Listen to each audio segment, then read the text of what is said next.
Welcome back to SS Fitness Show. My name's Sean, your host, and I'm here with Flex. We're a big player in the fitness industry. Now, thanks for coming on. No problem, bro. No problem. Tell people about yourself, the people that don't know who you are. I'm just an old guy, just an old timer. I'm a janitor. I clean bathrooms really good, the windows and all that stuff. So let me know if you need to hire me for anything like that. Come by and clean your toilet. And in regards to fitness, on your part-time job, what do you really do? Like, I competed, you know, IFBB pro. Enjoyed myself competing. Had a pretty good career doing that. So yeah, okay. Yeah.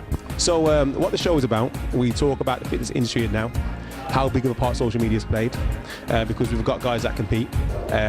It's a lot of money to compete. Haven't got a big following on social media, and they don't make any money out of it. Whereas you got guys that are like celebrities, whether they are, and they might just use the fitness industry as a platform to build a business, and they make a lot of money out of it. So, from your experience, and you've been in the game for a long time, what kind of things have you seen change, and what social media's played a part in the industry? It's changed tremendously. I mean, even just magazines now, where that used to be able to get all your source of information, because of the internet now, it's spontaneous immediately. Just like this can be loaded up and done live. So it's not. I don't really look at it as a bad thing. It's just new, right? I'm sure back when they had vinyl records, they're very pissed off that the DVDs came out. So it's just an evolution of business. So the same thing with the internet, as far as your other question about guys making money or not, it is what it is. It's a business now, so I'm not upset with the YouTubers or the guys who have a huge following. What it means is we just need to do our job to get up there and do that part, so it's no sense of being upset with them. They figured out a way to make money. It's open. It's not like it's locked in just for them. We just need to step our game up, simple as that. So what kind of change have you had to make yourself personally? Just being involved. I mean, I never was, I was like a, what was it called, MySpace guy, so that's how far I go back. But, then Facebook came along. I really didn't know what it's about. So really, actually, Facebook and Instagram and Twitter, I only got involved because people are impersonating me, so I felt I had to have a presence on it. But now, moving forward 2 years, it's actually a huge business, and it can be used as a business platform. So I had to kind of change my strategy as far as being more active, allowing people to come into my personal space by videos and stuff like that. So it is what it is. It's no excuse. It's just the speed of business now. What kind of tips would you have for anybody that's trying to build a presence on social media? Even the guys that have been in the industry, I mean, because they may respect you a bit more because you had your stripes way before social media was big. So what advice would you give to them guys, bodybuilding and so on? You know what, just try to be yourself, because there's going to be people out there that admire you for you. So don't sell yourself out and being something that you're not, because that's like a short-term business plan. People are really going to figure that out, who you are, then it's going to be against you. So just be yourself, and just try to open yourself up, whether it's good and bad things, because everybody goes through things. So not always the glitz and the glory, but you got to show some of the glitz and the glory part of life, because it's an evolution that we all go through. So find what's your niche, what you have to offer, and then sell it out there. I mean, and again, there's going to be people who are involved and admire that. Yeah, I think that's the important thing, what you said. Like, a lot of people try and mimic the people they aspire to, and then they get lost among everybody else.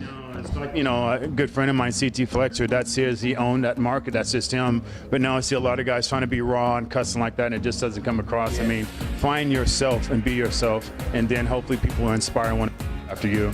Another thing you did touch on, which you said the evolution of things are changing now. So what things like magazines and whatnot? I mean, do you think that is there space? Is there still space for that? Or? I don't know. As far as all the magazines that I know and involved in, it's really tremendously hurt them, because I wrote for magazines. I was in magazines for a long time, over 2 decades. But with a magazine, say you have a contest, only the magazine would be out like 3 months later. So right now, with the power of the internet, it's out immediately. You can go live at a show, or you can do a video and just post it live. So it's kind of a dying breed, but I think there's still a market, because you still have those people out there, they want the feel of it in their hands. It's a collectible and stuff like that. But is it ever going to be as powerful as it was before? Of course not. Again, it's an evolution. Like before, like the newspaper.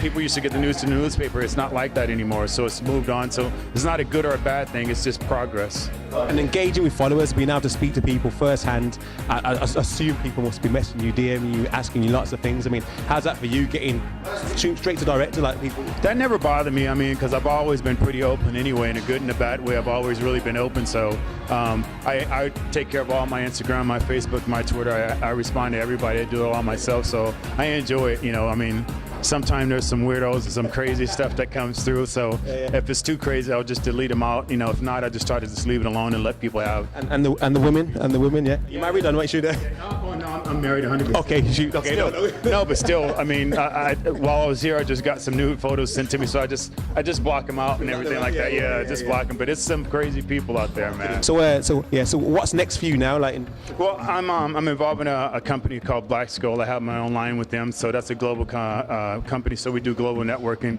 I travel tons all over the world, pushing my own brand, but also just keynote speaking and morale boosting appearances, stuff like that. So I'm actually more busy traveling now than I was when I was competing. But again, you have to evolve in business and recreate yourself and everything like that. So yeah. Okay, well, that's it. We'll wrap it up. You know what? Thank you. It's been an honor to interview you too and hear your thoughts, and it's been valuable, and I hope you enjoyed it. Appreciate it. Thank you. Peace. Peace.